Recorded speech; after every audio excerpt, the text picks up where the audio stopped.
warahmatullahi wabarakatuh.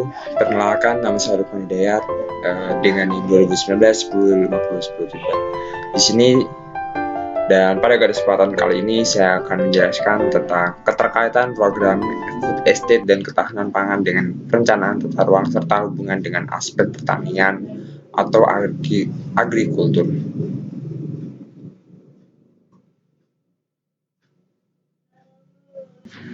Baik, selanjutnya adalah kebijakan pangan nasional. Dalam kebijakan pangan nasional, pertama ada Undang-Undang Nomor 7 Tahun 1996. Pangan dalam arti luas mencakup makanan dan minuman, hasil-hasil tanaman dan ternak serta ikan baik produk primer maupun olahan.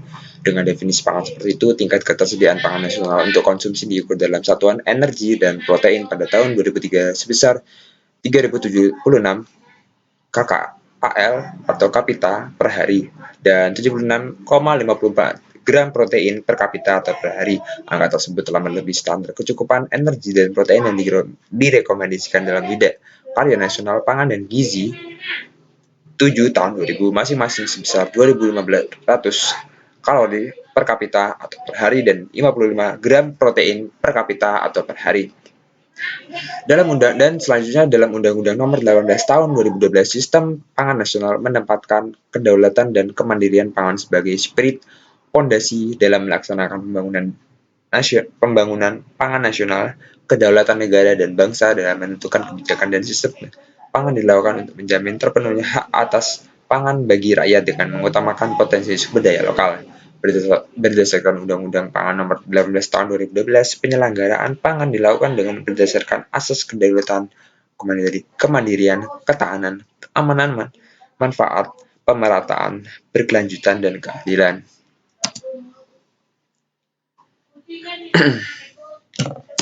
Selanjutnya, definisi food estate. Food estate adalah perusahaan atau kegiatan usaha perkebunan ataupun pertanian pangan seperti padi. Menurut seorang ahli ilmu teknik pertanian Fakultas Teknologi Pertanian UGM, definisi food estate adalah rencana pengembangan terintegrasi antara pertanian, perkebunan, dan peternakan di suatu kawasan. Rencana pengembangan ini akan masuk ke Rencana Strategis Nasional atau PSN tahun 2020 sampai 2024 sebagai upaya mencapai ketahanan pangan. Dan menurut buku pintar, food estate istilah populer ini digunakan kegiatan usaha budidaya tanam skala luas yang melibatkan lebih dari 25 hektar lahan dengan konsep pertanian sebagai sistem industrial berdasarkan ilmu pengetahuan dan teknologi, modal, serta organisasi dan manajemen modern. Dan konsep dasar food estate ini pun didasarkan pada keterpaduan sektor dan subsektor dalam sistem agribisnis dengan pendayagunaan sumber daya secara optimal dan lestari. Selain itu, konsep food estate dikelola secara profesional, didukung sumber daya manusia yang berkualitas, teknologi tepat guna yang berwawasan lingkungan, serta kelembagaan yang kokoh. Manfaat food estate: pertama, meningkatkan nilai tambah produksi sektor pertanian lokal. Kedua, mengembangkan usaha tani skala luas bagi petani. Ketiga, terbukanya potensi ekspor pangan ke negara lain. 4, meningkatkan penyerapan tenaga kerja pertanian. 5, terintegrasinya sistem sementara produksi, pengolahan, dan perdagangan. Keenam dan terakhir, harga pangan menjadi murah akibat produksi pangan melimpah. Baik, selanjutnya adalah ketahanan pangan. Definisi ketahanan pangan. Ketahanan pangan adalah sebuah kondisi ketika semua orang pada segala waktu menerima akses secara fisik, sosial, ataupun ekonomi untuk mengadakan pangan bagi seluruh anggota rumah tangga dengan kondisi pangan yang cukup, baik jumlah mutu, aman, beragam, bergizi, serta tidak bertentangan dengan agama, keyakinan, dan budaya setempat. Konsep ketahanan pangan atau food security mulai berkembang pada tahun 1943 ketika diadakannya Conference of Food and Agriculture yang merencanakan konsep secure, adequate, and suitable supply of food for everyone. Ketahanan pangan merupakan kemampuan suatu bangsa untuk menjamin seluruh penduduknya memperoleh pangan dalam jumlah yang cukup, mutu yang layak, aman, dan juga halal yang didasarkan pada optimalisasi pemanfaatan dan berbasis pada keragaman sumber daya domestik. Baik, aspek-aspek ketahanan pangan. Pertama, ketersediaan pangan, yakni tersedianya pangan secara fisik pada daerah yang didapatkan dari produksi domestik, impor, ataupun bantuan pangan, tapi ketersediaan hanya lebih diutamakan dari produksi domestik. Kedua, penyerapan pangan dilihat dari penggunaan akan pangan oleh anggota keluarga pada masyarakat. Ketiga, akses pangan, yaitu kemampuan rumah tangga dalam memperoleh kecukupan pangan, baik berasal dari produksi sendiri maupun pembelian, barter, hadiah, pinjaman, serta bantuan atau dari kelimanya semua. Dan terakhir, status gizi merupakan outcome dari ketahanan pangan. Dan ada beberapa faktor yang mempengaruhi ketahanan pangan, antara lain kondisi ekonomi politik, ekonomi sosial dan keamanan, sarana dan prasarana, teknologi yang dikembangkan, serta pengadaan hal yang tepat, iklim dan cuaca. Baik, tujuan ketahanan pangan pertama, terpenuhinya pangan dengan kondisi ketersediaan yang cukup, terpenuhinya pangan dengan kondisi yang aman, terpenuhinya pangan dengan kondisi yang merata, dan terakhir terpenuhinya pangan dengan kondisi terjangkau.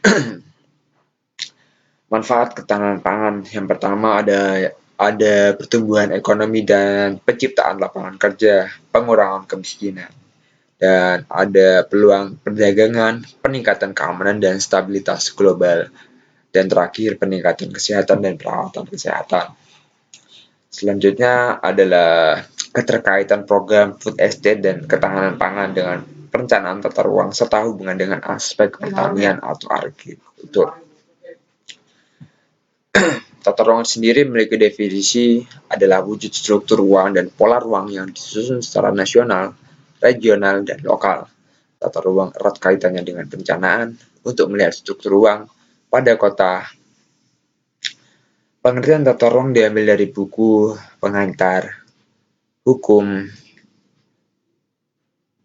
Tata Ruang 2016 karya Yunus Wahid merupakan ekspresi geografis yang merupakan cermin lingkup kebijakan yang dibuat masyarakat terkait dengan ekonomi, sosial, dan kebudayaan.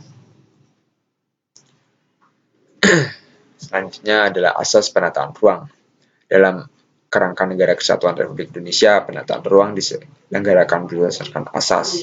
Pertama, keterpaduan, keserasian, keselarasan, dan keseimbangan, keberdayagunaan, dan keberhasilgunaan, keterbukaan, kebersamaan, dan kemitraan, perlindungan kepentingan umum, kepastian hukum dan keadilan, dan akuntabilitas.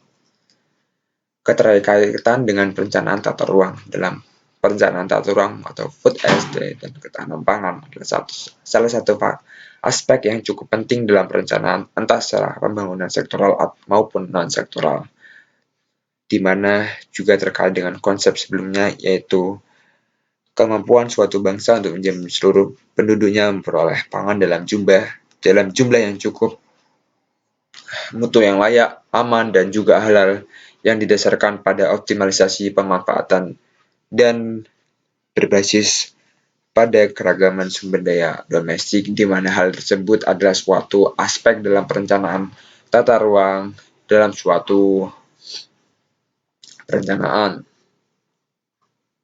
Sehingga hal tersebut adalah keterkaitannya sangat atau cukup penting dalam perencanaan tata ruang. Selanjutnya adalah tujuan penataan ruang. Yang pertama, menghindari terjadinya diskriminasi dalam pengelolaan dan pemanfaatan sumber daya alam yang ada, agar tercapainya optimalisasi pemanfaatan ruang yang memperlihatkan daya dukung dan kesesuaian wilayah terhadap jenis pemanfaatannya. Ketiga, dapat menjaga kelestarian dan kemampuan ruang serta menjamin kesinambungan pembangunan di berbagai sektor. Dan juga ada penggunaan sumber daya alam dan sumber daya manusia secara seimbang dan sesuai dengan kebijakan yang sebelumnya. Baik, selanjutnya adalah salah satu program utama pemerintah dalam food estate yang berada di Kalimantan Tengah, Sumatera Utara, dan Nusa Tenggara Timur. Program tersebut dirancang untuk membesarkan ketahanan pangan nasional dalam rangka merespon data yang dilansir oleh Food and Agriculture Organization (FAO). Dalam keterangannya, FAO telah memberikan peringatan dini kepada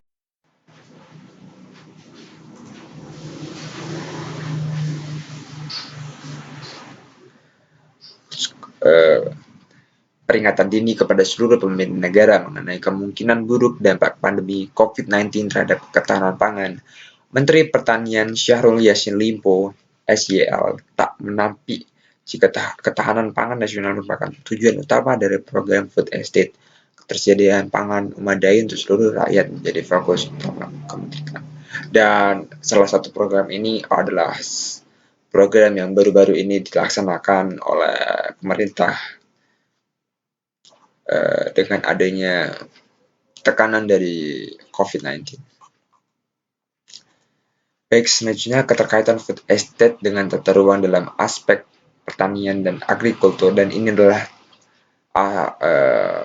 materi terakhir. Dalam keterkaitannya, pertama, pemilihan wilayah yang ditiadakan program food estate harus direncanakan dan dipertimbangkan dalam hal luas lahan dan mempunyai lahan yang cocok untuk pertanian saat melaksanakan program food estate.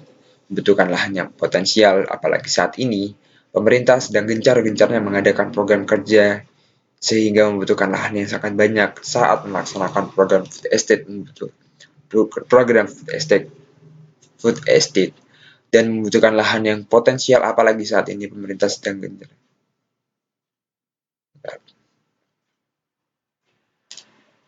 Selain itu,